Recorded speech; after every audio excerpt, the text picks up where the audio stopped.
প্রিয় ছাত্রছাত্রী, আজ তোমাদের হাই মাদ্রাসা 2024-25 শিক্ষাবর্ষের টেস্ট পেপার থেকে লাইফ সায়েন্স সাবজেক্টের এমসিকিউ এবং শর্ট কোয়েশ্চেনের সঠিক উত্তর সহ আলোচনা করব।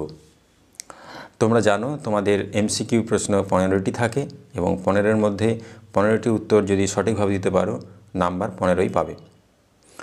তো তোমরা অনেক সময় যে ভুলটা করো, এমসিকিউ প্রশ্নের উত্তর দিতে গিয়ে তাড়াহুড়ো করো, অর্থাৎ কোশ্চেনটা ভালো করে পড়ছো না। তোমাদের প্রথম দরকার কোশ্চেনটি ভালো করে পড়া, কারণ না হলে অনেক সময় সহজ কোশ্চেনও কিন্তু আমরা উত্তর ভুল দিয়ে আসি। তাই প্রশ্নটি আগে ভালো করে পড়বে, অপশানগুলো দেখবে তুমি 15 অবশ্যই পাবে। এবারে আমরা আসি এমসিকিউ আলোচনায়। প্রথম প্রশ্ন, অঙ্গের ব্যবহার ও অব্যবহার সূত্রের প্রবক্তা। ব্যবহার অব্যবহার সূত্রের প্রবক্তা, 4টি option: Charles Darwin, Lamarck, Haldane, ovarian. সঠিক অ্যান্সার ল্যামার্ক, অঙ্গের ব্যবহার ও অব্যবহার সূত্রের প্রবক্তা। নেক্সট কোশ্চেন, ইনসুলিন খরিত হয়। ইনসুলিন যে হরমোন খরিত হয়, 4টি অপশান: থাইরয়েড, পিটুইটারি, বৃক্ক এবং অগ্নাশয়। সঠিক উত্তর অগ্নাশয়। আমরা জানি যে ইনসুলিন খরিত হয় বিটা কোষ থেকে অগ্নাশয়ের, আইলেটস অফ লাঙ্গারহান্সের বিটা কোষ, আর আইলেটস অফ লাঙ্গারহান্সের আলফা কোষ থেকে গ্লুকাগন খরিত হয়। নেক্সট কোশ্চেন, বীজবিহীন ফল উৎপাদনে সাহায্য করে। বীজবিহীন ফল উৎপাদনে সাহায্য করে, 4টি অপশান দেওয়া আছে: GH, kinin, IAA, florigen. GH growth hormone, kinin অর্থাৎ cytokinin kinin, IAA indole acetic acid, florigen. এই 4টি হরমোন, এই 4টি হরমোনের মধ্যে বীজবিহীন ফল উৎপাদনে সাহায্য করে বিয়ের দাগে আইএএ। নেক্সট কোশ্চেন, কেমোন্যাস্টিক চলনের উদ্দীপক। কেমোন্যাস্টিক চলন, এই কেমোন্যাস্টিক চলনের উদ্দীপক কি না? কেমো শব্দটার অর্থই আমরা যদি জানি তাহলে আর ভাবতেই হবে না। তার কেমো কথার অর্থ হচ্ছে রাসায়নিক পদার্থ। দেখি আমরা কি আছে: আলো, স্পর্শ, উষ্ণতা, রাসায়নিক পদার্থ, অর্থাৎ সঠিক উত্তর হবে ডি এর দাগে। নেক্সট কোশ্চেন, কোন কোষ বিভাজনকে সদৃশ্য বিভাজন বলে? অর্থাৎ কোন কোষ বিভাজনকে সদৃশ্য বিভাজন বলে? অর্থাৎ অপত্য কোষের ক্রোমোজোম সংখ্যা এবং মাতৃকোষের ক্রোমোজোম সংখ্যা সেম থাকে। তাহলে এখানে আমরা কি দেখব? 4টি option: mitosis, amitosis, meiosis, cytokinesis. সঠিক উত্তর মাইটোসিস। নেক্সট কোশ্চেন, দুটি গ্যামেটের মিলনকে কি বলে?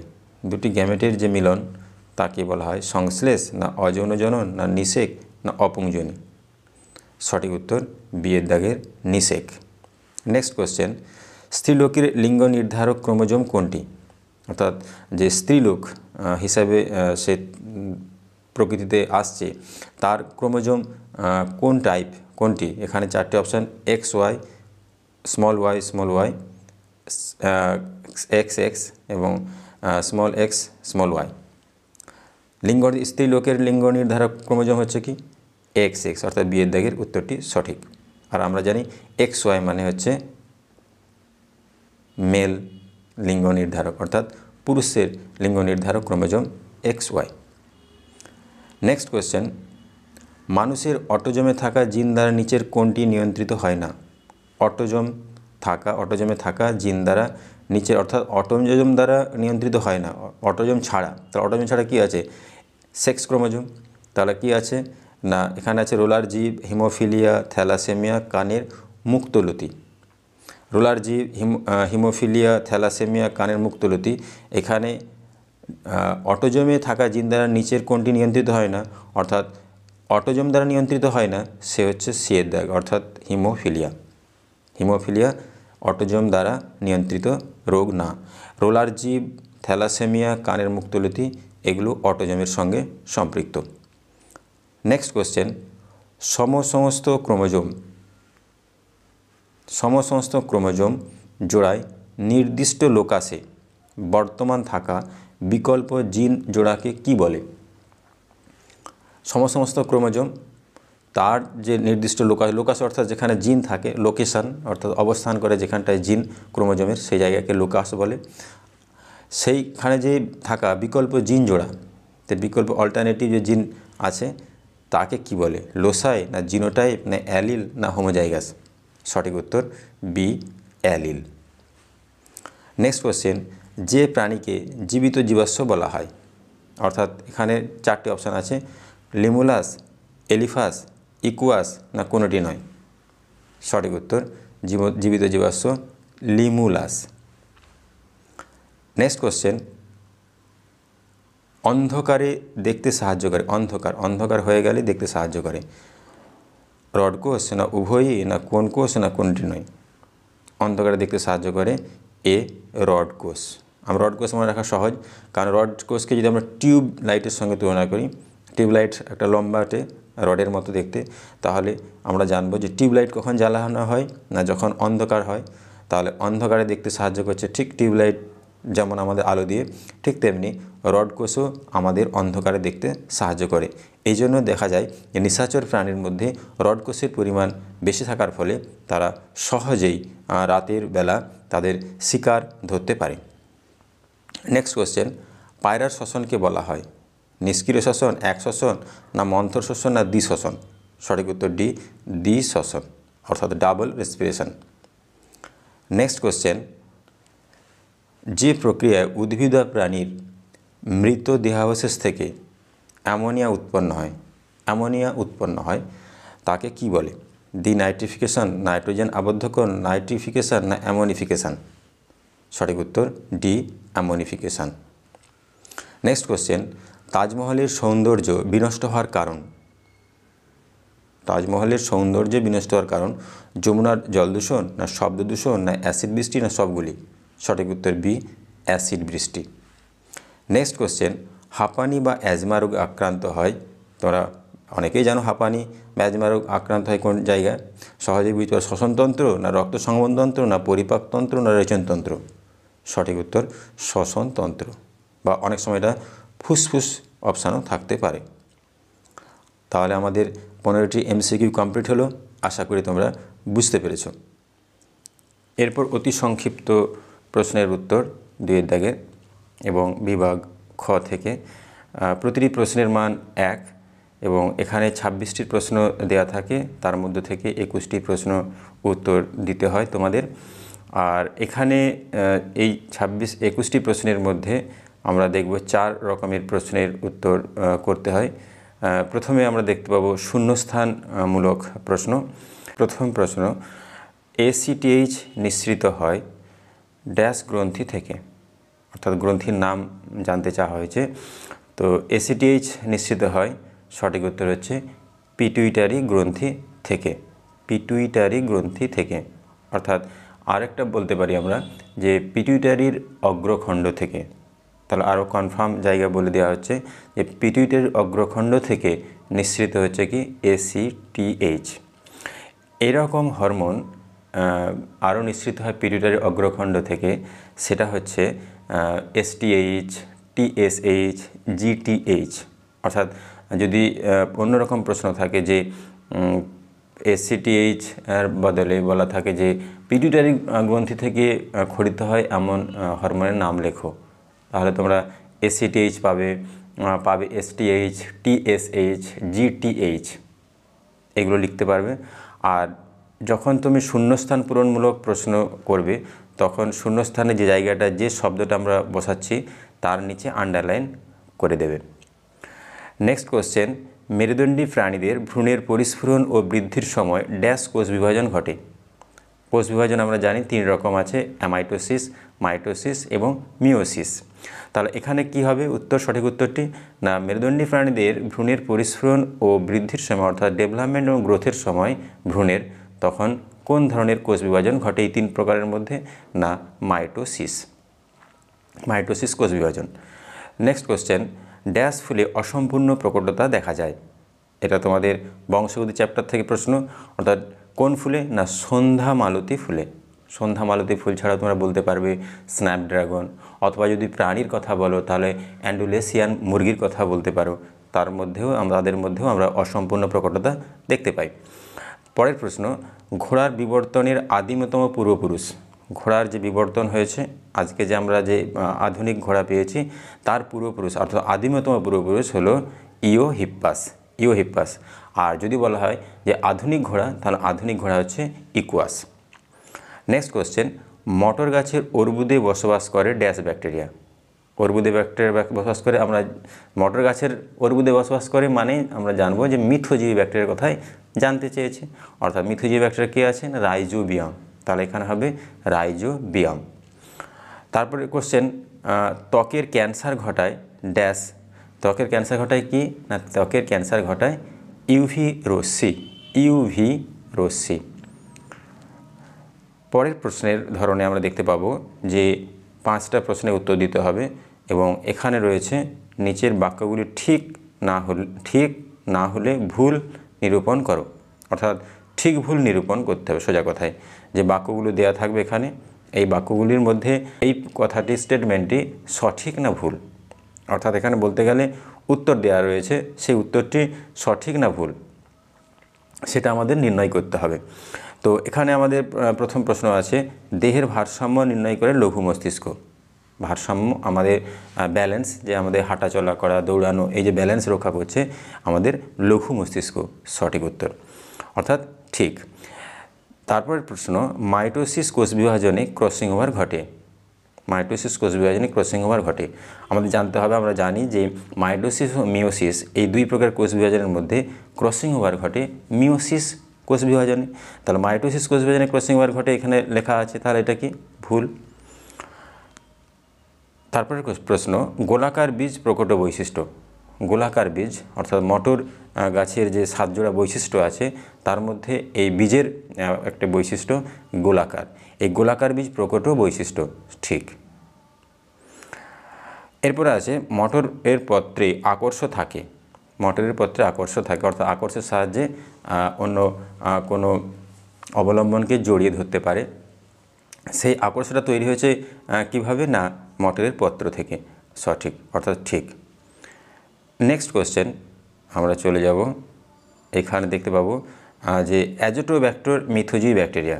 এখানে বলা হয়েছে অ্যাজোটোব্যাক্টর মিথোজীবী ব্যাকটেরিয়া, কারণ মিথোজীবী ব্যাকটেরিয়া আমরা জানি রাইজোবিয়াম, অ্যাজোটোব্যাক্টর মিথোজীবী ব্যাকটেরিয়া নয়, তাহলে কথাটি ভুল। অ্যাজোটোব্যাক্টর সম্পর্কে যদি আমরা জানি তাহলে জানবো যে অ্যাজোটোব্যাক্টর হচ্ছে একটি স্বাধীনজীবী ব্যাকটেরিয়া, তাহলে স্বাধীন যদি জীবী ব্যাকটেরিয়া হয় অ্যাজোটোব্যাক্টর, এটাকে মনে রাখার একটা টেকনিক ভাবতে পারি যে আজাদ মানে মুক্ত অর্থাৎ স্বাধীন। তাহলে আজাদের সঙ্গে আজাদ এ আর অ্যাজো অর্থাৎ এই যে শব্দটার মিল আছে, এইটা মিল থেকে আমাদের মনে রাখতে সুবিধা হবে যে স্বাধীনজীবী অর্থাৎ আজাদ অর্থাৎ অ্যাজোটোব্যাক্টর হচ্ছে স্বাধীনজীবী ব্যাকটেরিয়া। তারপর প্রশ্ন, অ্যাসিড বৃষ্টির কারণ হলো বায়ু দূষণের ফলে সৃষ্টি SO2 ও NO2 গ্যাস, সঠিক। এরপরের প্রশ্ন আমাদের চলে আসবে খুবই সহজ প্রশ্ন, যে স্তম্ভ মেলানো অর্থাৎ ক স্তম্ভের সঙ্গে খ স্তম্ভের মিল খুঁজব আমরা, এবং ক স্তম্ভের কোন শব্দের সঙ্গে খ স্তম্ভের সর্বাপেক্ষা উপযুক্ত শব্দ তার সঙ্গে মিল দেখাবো আমরা। তো এখানে আমাদের আগে স্তম্ভ মেলানোর আগে আমাদের পড়ে নিতে হবে কী লেখা রয়েছে দুটো স্তম্ভের মধ্যে, তাহলে আমাদের অনেক আইডিয়া তৈরি হয়ে যাবে, অর্থাৎ সব পড়াগুলো আমাদের মনে চলে আসবে যে কোনখান থেকে আমরা এটা পড়েছি, কোন শব্দ। প্রথমে রয়েছে 44A + XY। এ বলতে এখানে অটোজোমের কথা বলছে, আর XY হচ্ছে সেক্স ক্রোমোজোমের কথা বলছে। তারপর হচ্ছে অন্ধবিন্দু, তারপর হচ্ছে আর্সেনিক, তারপর হচ্ছে বাদুড় ও পাখির ডানা, তারপর হচ্ছে সাইটোকাইনেসিস। এখানে খ স্তম্ভে কী আছে না ভূগর্ভস্থ, রেটিনো অপটিক স্নায়ুর সংযোগস্থল, পুরুষ মানুষের ক্রোমোজোম বিন্যাস, সমস্ত অঙ্গ, কোষপাত গঠন। দেখো এখানে, তাহলে এখানে দেখতে পাচ্ছি আমরা কি এই যে শব্দগুলো আমরা পড়ে নিলাম, এই পড়ার ফলে আমাদের কিন্তু মনে চলে আসছে যে কোথায় আছে চ্যাপ্টারের কোন অংশ আছে। তাহলে চ্যাপ্টারের কোন অংশে এগুলো আমরা পড়েছি আর খ স্তম্ভের এই অংশগুলো পড়েছি, এই যে দুটো পড়ার মধ্যে আমাদের মিল এবারে তৈরি করে নিতে হবে। দেখো একদমই সহজ, শুধু একটু আইডিয়া রাখলেই হলো। ক্রোমোজোমের কথা বলেছে, তাহলে এখানে ক্রোমোজোমের কথা কি আছে দেখো, ক্রোমোজোমের কথা বলা হচ্ছে, দেখো মিলে যাচ্ছে পুরুষ মানুষের ক্রোমোজোম বিন্যাস। XY মানে আমরা জানি পুরুষ মানুষ, যদি XY থাকতো এখানে 44A প্লাস XY, তার সঙ্গে আবার হয়তো একটা অপশান থাকতো এফ অপশান, যে স্ত্রী লোকের ক্রোমোজোম বিন্যাস, তাহলে হতো না, এটা উপযুক্ত সমতা বিধান হতো না। তখন তোমাকে জানতে হবে যে পুরুষ মানুষের কথাই বলে, তাহলে এইটি হবে XY যেহেতু আছে। যদি XX থাকতো তাহলে এখানে যদি স্ত্রী লোকের ক্রোমোজোম বিন্যাস থাকতো তখন তার সঙ্গে সমতা বিধানটা করা যেত।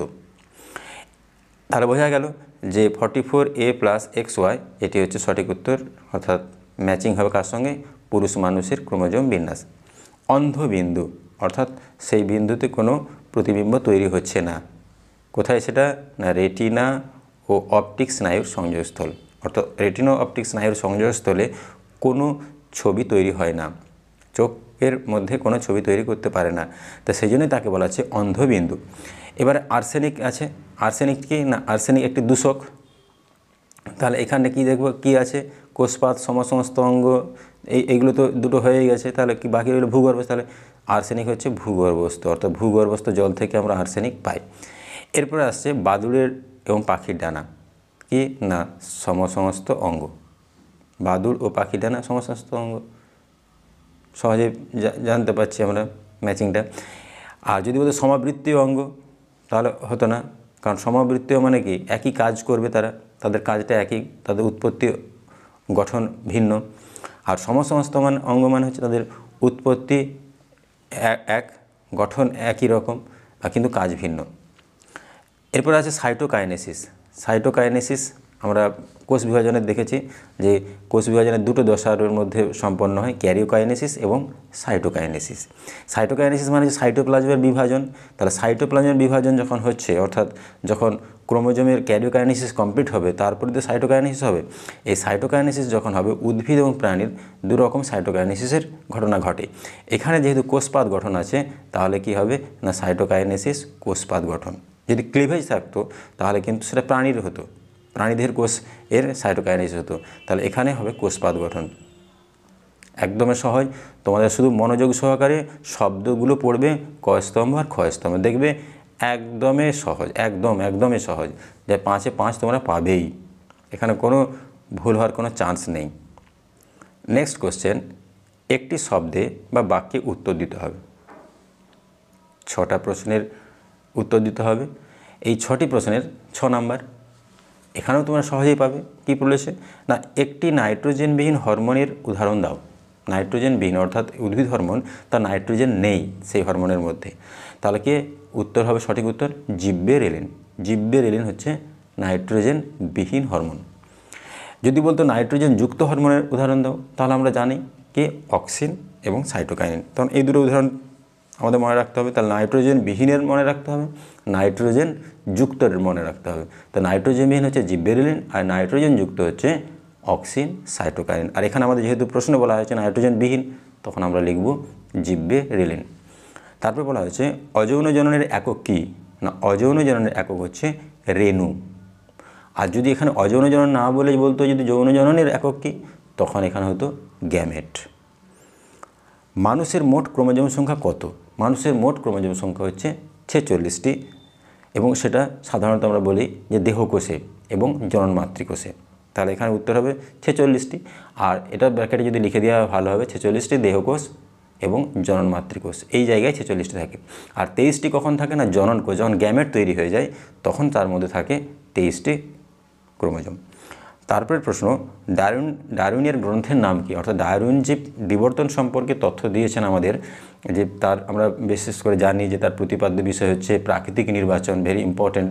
সেই প্রাকৃতিক নির্বাচন সংক্রান্ত যে তথ্য আমরা পেয়েছি কোন বই থেকে, সে বইটার নাম হচ্ছে on the origin of species by means of natural selection. Okay, এরপরের প্রশ্ন, মিউটেশন তত্ত্বের প্রবক্তা কে ছিলেন? মিউটেশন তত্ত্ব অর্থাৎ মিউটেশন যে হয় ক্রোমোজোমের মধ্যে, জিনের গঠনের মধ্যে, সেই তত্ত্বটা কে দিয়েছিলেন? কে না, বিজ্ঞানী Hugo the Vries. Hugo the Vries. তারপর প্রশ্ন, কোন ব্যাকটেরিয়া অ্যামোনিফিকেশানে সাহায্য করে? অর্থাৎ অ্যামোনিয়া তৈরি করতে সাহায্য করছে, তাকে সেই ব্যাকটেরিয়াদের আমরা কী বলি না, অ্যামোনিফাইং ব্যাকটেরিয়া। আর এই পদ্ধতিটার নাম হচ্ছে অ্যামোনিফিকেশান, আর প্রক্রিয়াটার নাম হচ্ছে অ্যামোনিফিকেশান। আর যে ব্যাকটেরিয়া এতে হেল্প করছে তাকে আমরা বলি অ্যামোনিফাইং ব্যাকটেরিয়া। আমরা দুটো ব্যাকটেরিয়ার নাম জানি, ব্যাসিলাস মাইকোইডিস এবং ব্যাসিলাস র্যামোসাস। তারপরের প্রশ্ন, কত ডেসিবেল শব্দে মানুষ বধির হয়, অর্থাৎ শুনতে পায় না? আর কত না, দীর্ঘদিন যদি 100 ডেসিবেল শব্দের মধ্যে বসবাস করে তাহলে তার বধিরতা শুরু হয়ে যাবে, অর্থাৎ বধির হয়ে যাবে। এরপরের প্রশ্ন, ভারতে কয়টি হটস্পট অঞ্চল আছে? ভারতে 4টি হটস্পট অঞ্চল রয়েছে। এই 4টি হটস্পট অঞ্চল জিজ্ঞেস করেছে শুধু কি কয়টি, তা 4টি লিখলেই হলো, আর কিছু লিখতে হবে না। কিন্তু আমরা একটু জেনে নিই, যদি হটস্পট অঞ্চলের নাম জিজ্ঞেস করে যে ভারতে একটি হটস্পট অঞ্চলের নাম লেখো, তখন তোমাদের 4টির কথা মনে রাখতে হবে, অর্থাৎ পূর্ব Himalaya hotspot, Indo Burma hotspot, পশ্চিম ঘাট ও শ্রীলঙ্কা হটস্পট এবং সুন্দারল্যান্ড হটস্পট। তাহলে তোমাদের প্রশ্নের অর্থাৎ MCQ 15 নাম্বার এবং ভেরি শর্ট বা অতি সংক্ষিপ্ত প্রশ্নের 21 নাম্বার, অর্থাৎ 15 আর 21 নাম্বারের উত্তর সম্পর্কে জেনে গেলে তোমরা। অর্থাৎ এখানে 36, এখানে 36 পাওয়াটা খুবই ইজি, যদি শুধু একটু সাবধানতা অবলম্বন করে ভেবে উত্তরগুলো লেখো, দেখবে একদমই সহজ। এখানে 36-এ 36 পাবে।